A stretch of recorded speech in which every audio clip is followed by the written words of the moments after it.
Serial killer শুনলেই চোখের সামনে ভেসে ওঠে কোনো সাইকোপ্যাথ বা ধরুন বিকৃত মস্তিষ্কের মানুষের ছবি, তাই না? হ্যাঁ, মানে সাধারণত আমরা সেটাই ভাবি। মনে হয় যেন খুন করাটাই তাদের নেশা। একদম। কিন্তু আজকের এই ডিপ ডাইভে আমরা এমন একজনকে নিয়ে কথা বলবো যে আসলে ছিল এক বয়স্ক আর ভীত নারী, যে সির্ফ নিজের বেঁচে থাকার তাগিদে একের পর এক খুন করেছিল। শুনলে অবাক লাগলেও এটাই সত্যি।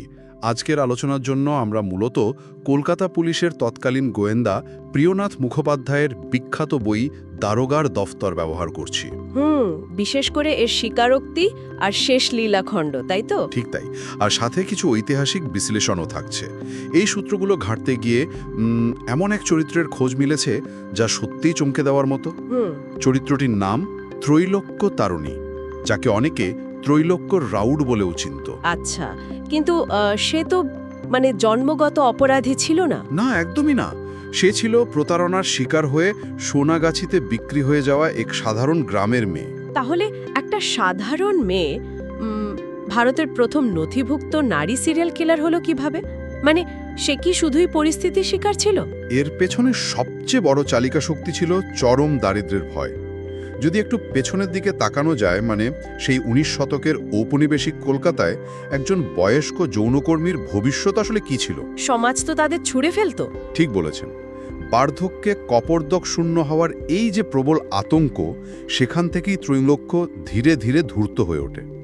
মনোবিজ্ঞানে একটা কথা আছে, ম্যাকিয়াভেলিয়ান ইন্টেলিজেন্স। ম্যাকিয়াভেলিয়ান ইন্টেলিজেন্স নিজের স্বার্থে অন্যকে ব্যবহার করার বুদ্ধি। হ্যাঁ, সহজ কথায় নিজের স্বার্থে আশেপাশের মানুষকে আর সমাজের কাঠামোকে নিখুঁতভাবে ব্যবহার করার এক অদ্ভুত বুদ্ধিমত্তা।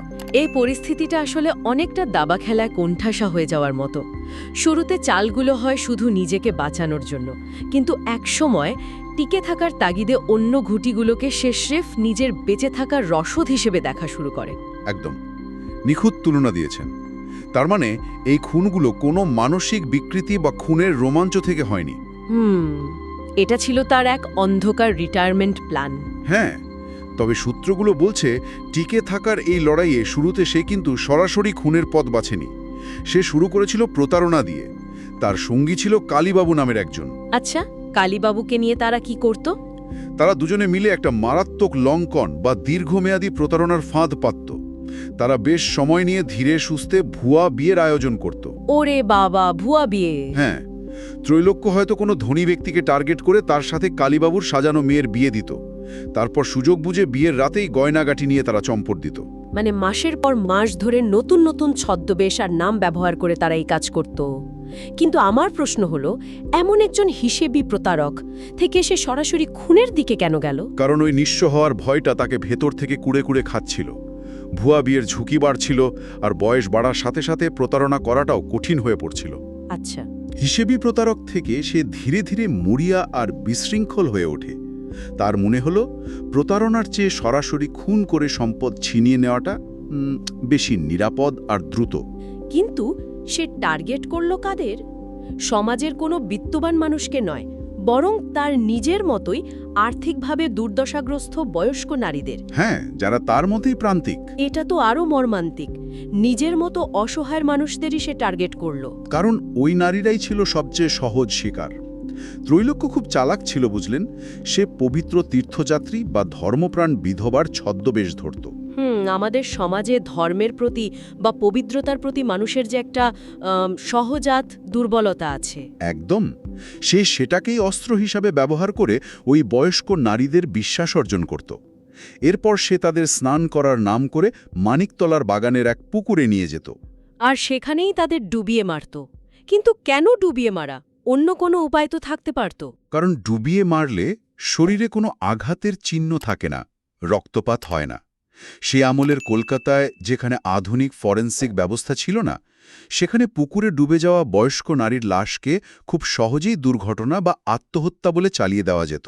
ও আচ্ছা, এই পদ্ধতি ব্যবহার করেই তাহলে সে বছরের পর বছর পুলিশের চোখে ধুলো দিয়েছে। হ্যাঁ, তার টার্গেট করা নারীদের যেহেতু খোঁজ নেওয়ার মতো কেউ ছিল না, তাই তাদের মৃত্যু নিয়ে কেউ মাথাও ঘামাত না। এখানেই তো গোয়েন্দা প্রিয়নাথ মুখোপাধ্যায়ের ভূমিকাটা ভীষণ কৌতূহলোদ্দীপক হয়ে ওঠে। একের পর এক লাশ পাওয়ার পর তিনি কিন্তু বুঝতে পারছিলেন যে এই মৃত্যুগুলো নিছক দুর্ঘটনা নয়। ঠিক ধরেছেন। কিন্তু এত নিখুঁতভাবে কাজ করার পরও ত্রৈলোক্য ধরা পড়ল কিভাবে? যত ধূর্ত অপরাধী হোক না কেন, তারও একটা দুর্বল জায়গা থাকে। প্রিয়নাথ যখন তদন্ত শুরু করেন তখন তিনি ছদ্মবেশে দীর্ঘদিন নজরদারি চালিয়ে বুঝতে পারেন ত্রৈলোক্যের একটাই দুর্বলতা। তার দত্তক পুত্র হরি, তাই তো? হ্যাঁ, ত্রৈলোক্যকে জেরা করে প্রথমে কোনো লাভই হয়নি। সে ছিল পাথরের মতো ঠান্ডা। কিন্তু প্রিয়নাথ যখন অনেক সোর্স লাগিয়ে হরিকে খুঁজে বের করেন আর হরিকে খুনের সহযোগী হিসেবে গ্রেফতারের ভয় দেখান, ঠিক তখনই ত্রৈলোক্য ভেঙে পড়ে। মানে নিজের বেঁচে থাকার প্রবল ইচ্ছার চেয়েও তার ভেতরের মাতৃত্ববোধ জয়ী হয় আর সে স্বীকারোক্তি দেয়। একদম তাই। পুরো ঘটনাটা জানলে ঔপনিবেশিক সমাজের কাঠামোগত ব্যর্থতা নিয়ে ভাবতে বাধ্য হতে হয়। বয়স্ক এবং প্রান্তিক নারীদের বেঁচে থাকার কোনো সম্মানজনক উপায় বা সেফটি নেট কি আদৌ ছিল তখন? না, ছিল না। সমাজ তাকে এতটাই কোণঠাসা করেছিল যে টিকে থাকার আর কোনো রাস্তাই হয়তো তার সামনে খোলা ছিল না। সমাজ তাকে যে প্রতারণা আর স্বার্থপরতার জালে ফেলেছিল, টিকে থাকার জন্য সে সেই একই অস্ত্র অন্যদের ওপর ব্যবহার করেছে। তারই অর্থনৈতিক খুনগুলো কোনো হটকারী রাগ থেকে হয়নি, হয়েছে সমাজের প্রতি এক চরম অবিশ্বাসের জায়গা থেকে। হ্যাঁ, ঠিক তাই। তার মানে ত্রৈলোক্যর গল্প আসলে সেই সমাজেরই এক অন্ধকার আয়না, যে সমাজ দুর্বলদের ছুঁড়ে ফেলে। আর এখানেই আসে আজকের সবচেয়ে বড় প্রশ্নটি। সমাজের কাঠামোগত অবহেলা এবং বেঁচে থাকার চরম অনিশ্চয়তাই একজন সাধারণ মানুষকে এমন ভয়ঙ্কর অপরাধী বানাতে পারে। তবে আধুনিক যুগেও কি এমন কোনো অদৃশ্য আর্থসামাজিক চাপ রয়েছে যা প্রতিদিন সাধারণ মানুষকে চরম ও বেপরোয়া পথে ঠেলে দিচ্ছে? এ বিষয়টা নিয়েই একটু ভেবে দেখতে পারেন শ্রোতারা। আজকে ডিপ ডাইভ আমরা এখানেই শেষ করছি।